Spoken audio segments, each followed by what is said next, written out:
This time she had hair spun from a red sunset, skin as smooth as warm honey, and a generous mouth that laughed without moving. She was beautiful, except for her cold green eyes. From the pen of Raymond Chandler, outstanding author of crime fiction, comes his most famous character in The Adventures of Philip Marlowe.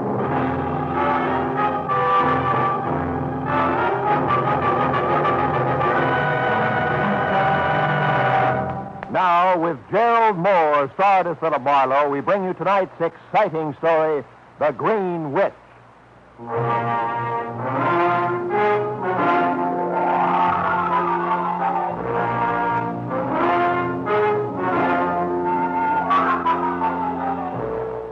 Once upon a time, Halloween had been a day and a night on which mortal man had tiptoed over the face of the earth, holding cold hands with fear and starting at each new shadow which the harvest moon cast. As still another twisted, grotesque goblin thirsting to drink dry a human soul. I read that in a book once. Read something else, too. The Vigil of Hallowmass, as a genuine spook show, had definitely started downhill with the Romans, as did almost everything else. Until now, Halloween has come to mean gate-stealing, trick-or-treat, and, of course, the malpractice of soaping or chalking everything in sight.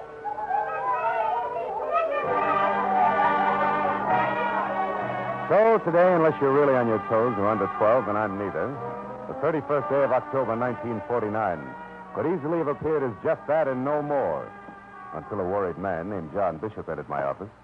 I said trick-or-treat, and so he unfolded a $100 bill and came right to the point. Marlowe, 4 days ago, a man I once knew broke out of an Illinois prison.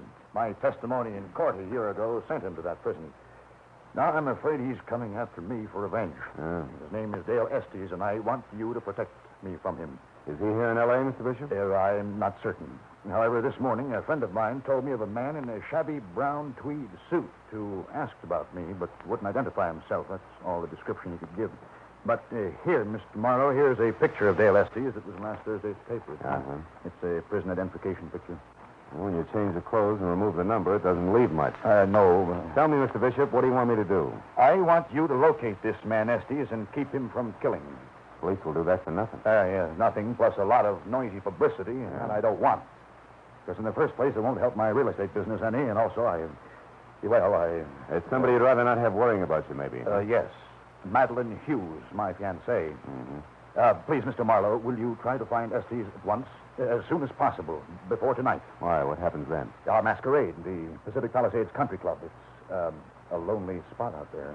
Well, why go to the masquerade? Because if I didn't, Madeline would know there was something wrong. She'd worry, and I'd defeat my purpose. Now, Mr. Marlowe, all I can give you to go on are 3 things. First, Dale Estes was once an able-bodied seaman. Second, he likes Spanish food. He could eat it 3 times a day. And third, he'd gladly give up both to watch a prize fight. He'll kill me, Mr. Marlowe. I know he will.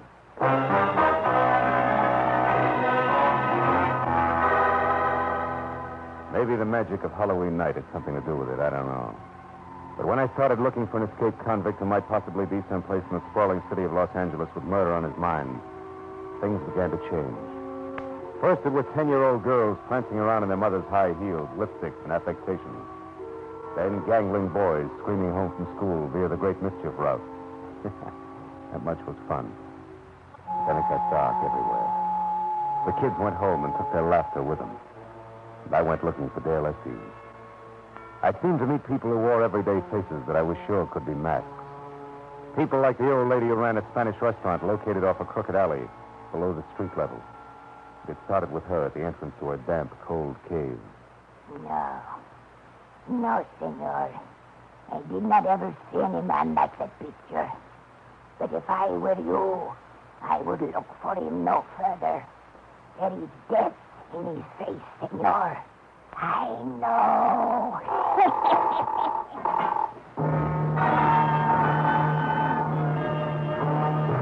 There it got worse until in my imagination even the scarred, brute face on the sweating hulk in the distant dusky corner of the 3rd gymnasium I tried seemed to belong less to a 20th century man and more to a prehistoric brute out of some dark, long-ago jungle. Nobody like that ain't been watching me today. Nobody ain't been watching me at all for as long as I can remember.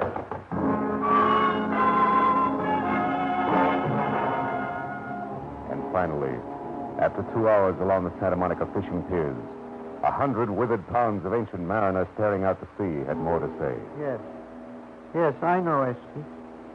Estes was standing next to me when the boiler exploded that night off New South Wales. He was killed.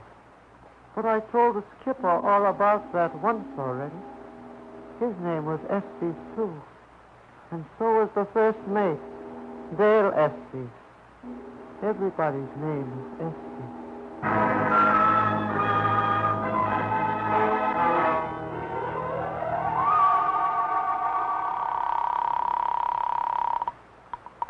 Hello?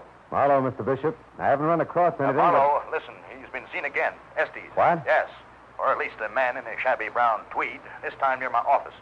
Marlowe, get over to 3130 North Havenhurst Drive as soon as you can. 3130, huh? Yes, it's a costumer shop, Alberto Zingaro. Zingaro. I'll meet you there. Goodbye. Bye. Alberto Zingaro, customer, had at least a tangible name and occupation. His shop was tattered on grimy windows and scarred wooden door, all immodestly marked with the proprietor's name in handsome 12-inch high gold letters. With a card dangling from the front doorknob reading, "Back in 10 minutes, Mr. Alberto Zingaro." There was nothing left for me to do but wait, until from someplace within arm's reach the conversation was declared open. You have a match, please? Yeah, I guess so. Here. When I raised the cup flame toward a smiling face sporting a mid-July sunburn topped by blonde crew-cut hair, I got ready for trouble. It never came. Thank you. Good night. Uh-huh. Keep the change now. Marlowe? Yeah. Marlowe, is that Mr. Zingaro going off? No, just a guy out of matches. Oh. Well, I wonder where Zingaro is. He said everything would be ready and waiting for both of us. Me as Mephistopheles and you. Just a minute. We said nothing about me going to that masquerade, Mr. Bishop. Not a word. Mr. Marlowe, please. I'm sure Estes is going to try to get me tonight. Yeah, I know, but when you want... Gentlemen, good evening. I'm sorry to be late, but there was a costume that had to be delivered. Mr. Zingaro, this is Mr. Marlowe, the gentleman I called about. Oh, yes. You'll be able to fit him all right. I don't know. It depends, Mr. Bishop. On whether or not I'll stand still. Oh, Marlowe, please. Now, I'll pay you anything. I know, but I... Okay. Fine. Wonderful. Zingaro, open the door. I am. Now, where is that light switch? Oh, yes. There. And now, here is your costume. This is my costume? Yes. You like it? You do. Oh, no. It's pretty grotesque, even for Mephistopheles. A beast with wings. My finest creation. It will surely bring you the first prize at the masquerade. A fiery bear's head, horns and all. It is as Faust saw the devil, the Lord of Darkness. And look, hunched high on your back, a black wing. You pull this cord here, and the wings flap. And as for you, Mr. Marlowe, now let me think. There's something you can whip up quickly, Zingaro. Now, look, Marlowe, I'd appreciate it if you'd stop on your way to the club and pick up Madeline. It's yours, your fiancée? Yes, pick her up at my place. 2341 8th Law. 2341. Gentlemen, I have just the thing. Today, Mr. Marlowe. Tonight, Count Alessandro Cagliostro, 18th century impostor, criminal, and lover par excellence. That's me.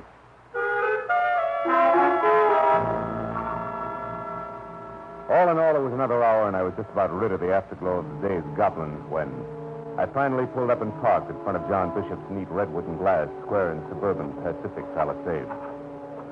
But when I was out of my car and walking toward the thin stream of light that leaked out of the front door, which was open inches, the Halloween goblins started coming back fast. They whispered to me of what I might find across the threshold ahead. It took only a fingertip to ease the door open. Then inside, in the middle of the living room floor, a framed picture of a girl, face up. The glass over it smashed into a huge starburst, and around the edges, a trickle of blood. Ah, but the girl was beautiful.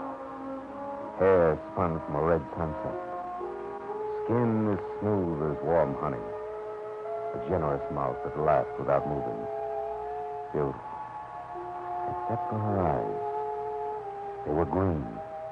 The green of emeralds, clear and wide and deep. And they laughed, too. But the sound you felt somehow wasn't nice. You approve, Mr. Marlowe? Mr. Marlowe? Oh. Oh, forgive me. It's the first time I've seen a green witch.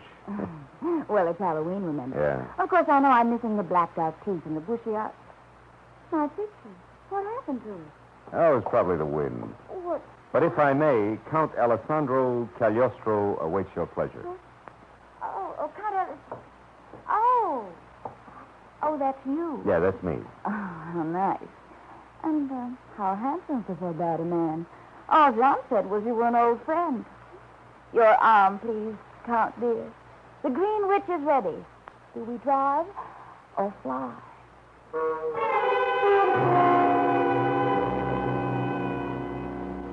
Satan himself couldn't have done a better job in the West Palisades Country Club.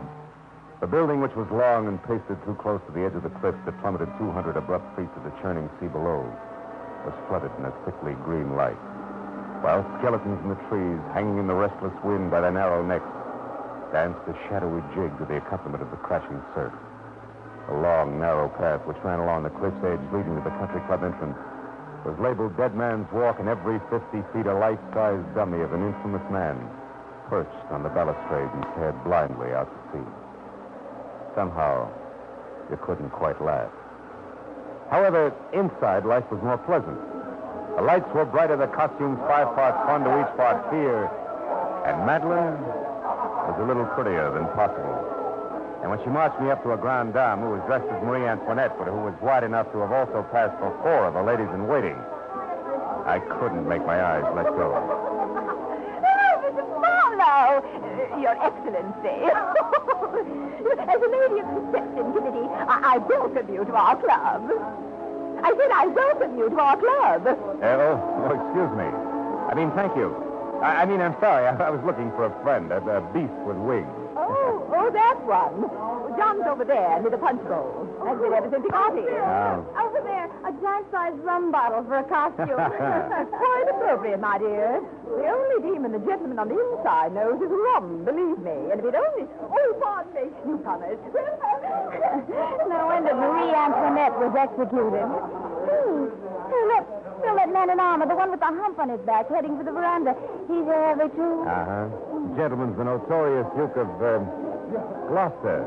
Most historical hero. He looks perfectly ridiculous with that beach boy complexion. Yeah. And crew cut.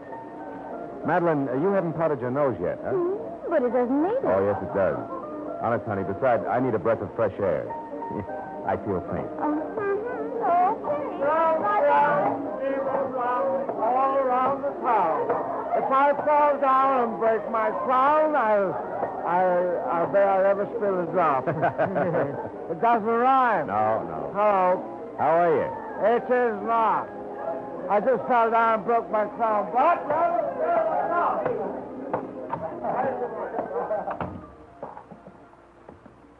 Say, Duke. Yeah? Duke, I'd like to talk to you a moment, please. What? Talk to me? Who are you? Say, I can't tell. Your mask's pretty good. Quite deceptive. Yeah, well, maybe I can help you. For one thing, I'm an international villain of sorts, but another, just a nice run-of-the-mill guy. The kind who'd never refuse a stranger a light, remember? What? Oh, you're the guy... Yeah, the guy you asked for a light when he was standing in front of Albert Zingaro's costume shop. And before you can start talking about a smaller world we live in or start lying about how natural your appearance was there, let's have the truth. Come on, Tin Pants. Was it because of Dale Estes? Dale Estes? You slipped. All right. What's the difference? Yes, it was because of Estes. I know that he's an escaped convict. I also know he's the one way I can get Madeline away from that worthless Mr., shall I say, Bishop? Or would you prefer the full name, John Estes? Bishop and Estes are related? Yeah, like in brothers. Oh. Thanks, Duke. I'm much obliged. Hold on. Where do you think you're going? Keep your hands off, Iron Man. Your face is hanging out, you know. You'll not interfere. Not if I have... Get your hands off!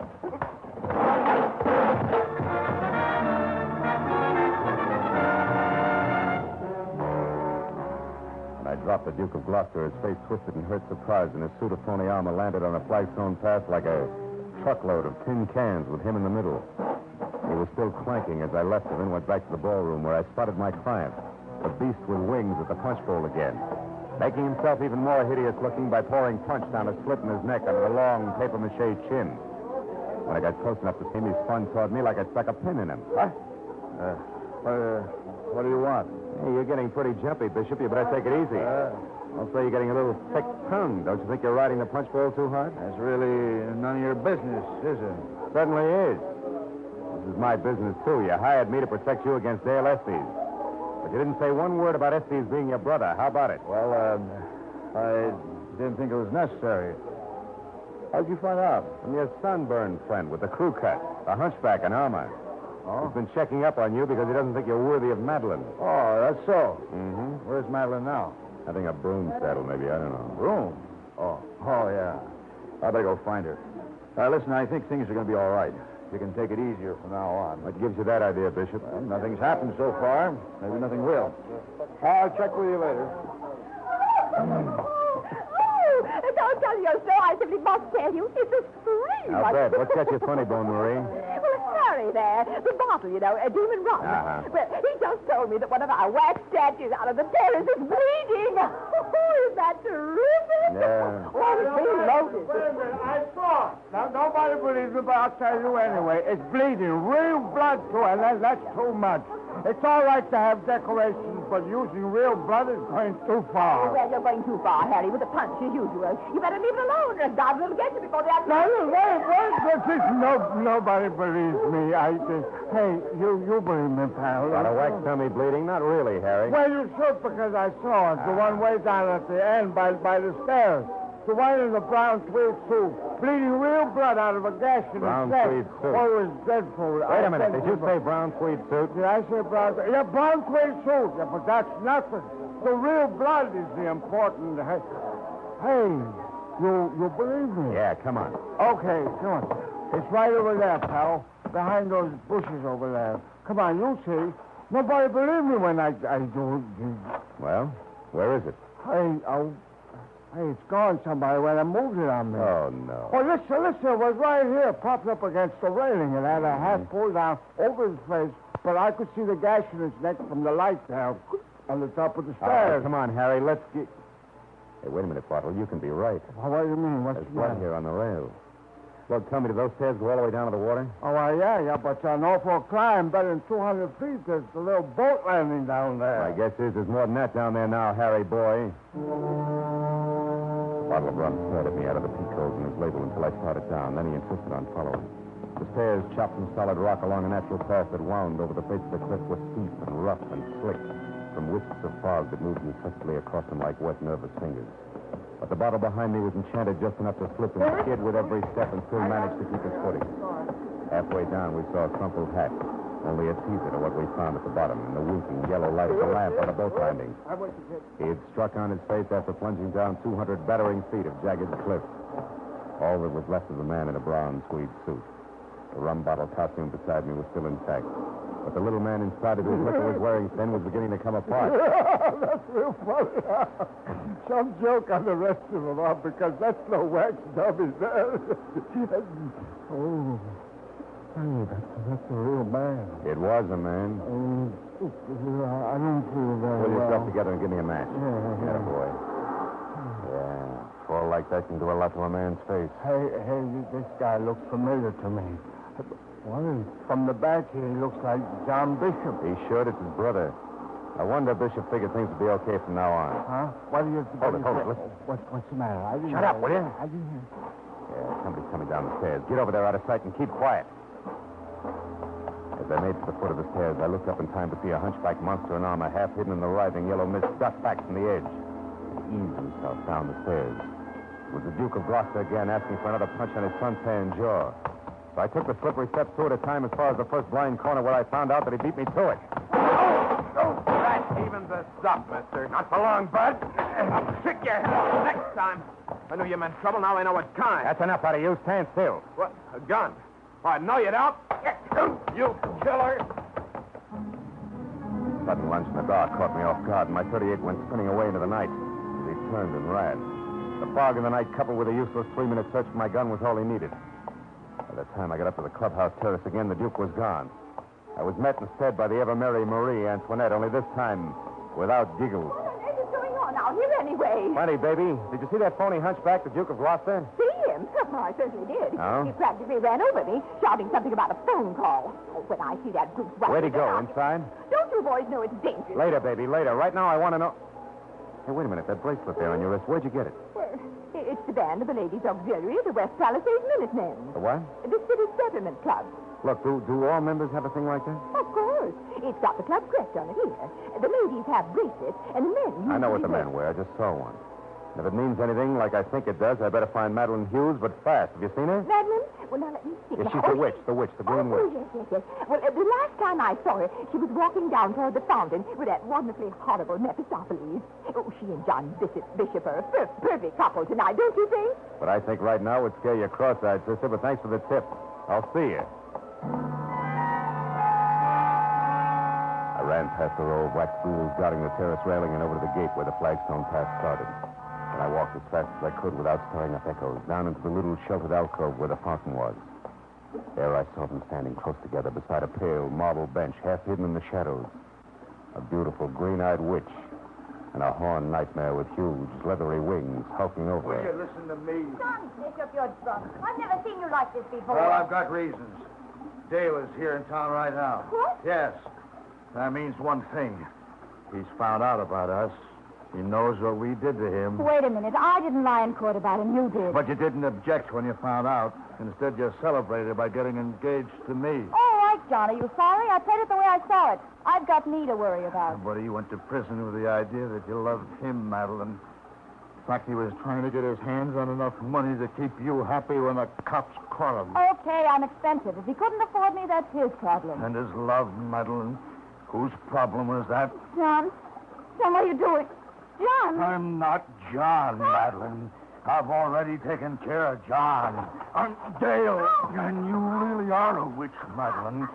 So I'm going to strangle the life out of you like you did me. Cut it out, Estes. Huh? Stay back, you. Take one more step and I'll plug you. Just for laugh, Estes, because it won't do any good. You're trapped here. Yeah, well, I'm going to get you, Nosy. And then her. And after that, all I got to do is walk across the dance floor in there and out the front door. And in this rig, I won't even be noticed. You won't make it, sucker. No. Oh! Hey! Well, drop, will you? Your gun's jammed, sucker. Now what? Dirty lousy. Here. Take it. Oh! My shoulder and arm were numb from the bullet. And I could feel my shirt front getting warm and sticky as I tried to follow him. But the flagstone path was 10 miles long, and my legs were melting. I saw him go to the ballroom door, and I made it over to the side of the building for support. But I knew I'd never catch him. I looked in the window, and I saw him start across the floor. A garish horned beast with wings, shoving his way to freedom. A milling mob of prancing demons. I was passing out, and I knew it. I tried to yell to stop him, but the crowd inside was going crazy, laughing and cavorting around the beast with wings, clawing at him, holding him, shoving him back from the door. I saw him fighting and then go down as a horde of screaming creatures closed over him. And then everything went black.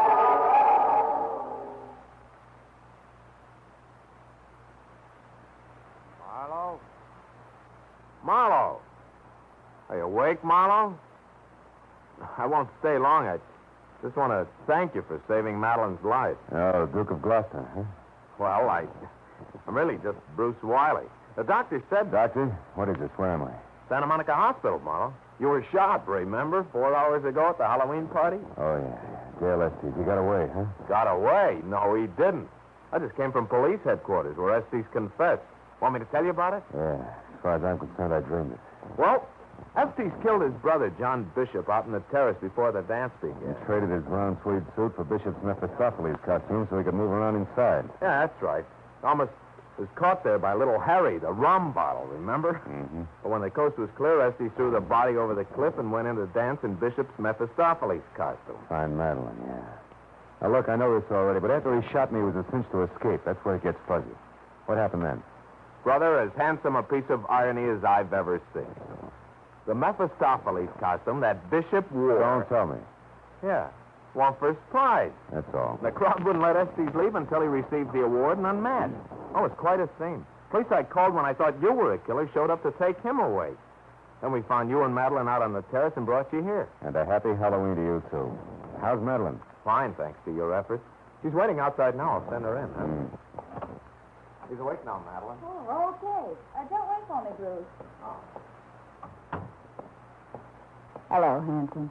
Hello, beautiful. Your throat's bruised. Yeah, it could have been worse. You figured it out just in time. Dale even had me fooled. His voice was so good. How'd you manage it? No, the corpse was wearing a wristwatch band from the Palisades Minutemen Club. It gave me the switch. When I knew it was Dale in the costume, I figured his only reason for impersonating his brother would be... And you didn't even have a gun when you cut in on him. That took a lot of nerve, handsome. Thanks. Don't mention it. Would you get the lights as you leave? Not so fast. You heard some pretty bad things about me tonight, and probably thought up a few of your very own. Matter of fact, I did. You got that kind of face. Cast spells. Better be careful with it, baby. Now, will you catch the lights on your way out, please? In a minute. I'm going to tell you something first. I've been scared into me tonight, and I've been thinking things are going to be different from now on. Yeah? Who's next, Bruce Wiley? I haven't decided. But whoever he is, Marlowe, he'll be the only one, and he'll know exactly where he's headed. Does that help? I'll have to see it happen first, baby. Okay. I'm going away for a while, but I'll be back. Watch for me next Halloween. Handsome. Yeah, would you I'll catch your check lights? the lights baby? on the way out. Bye, dear.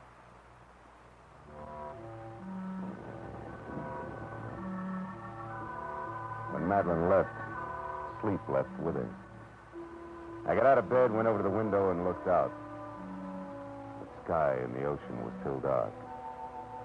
But over in the east, the first glow of dawn was starting on the horizon.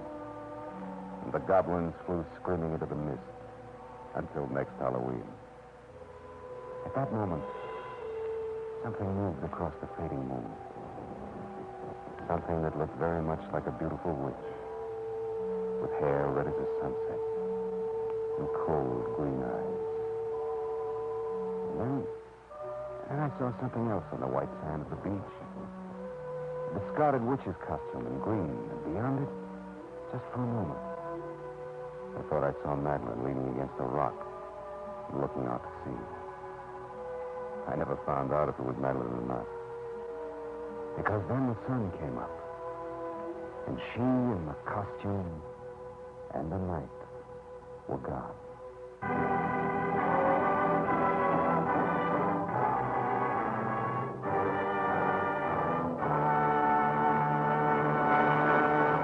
The Adventures of Philip Marlowe, bringing you Raymond Chandler's most famous character, star Gerald Moore, and are produced and directed by Norman MacDonald. Script is by Robert Mitchell and Gene Levitt. Featured in the cast were Eve McVeigh, John Daner, Paul Frees...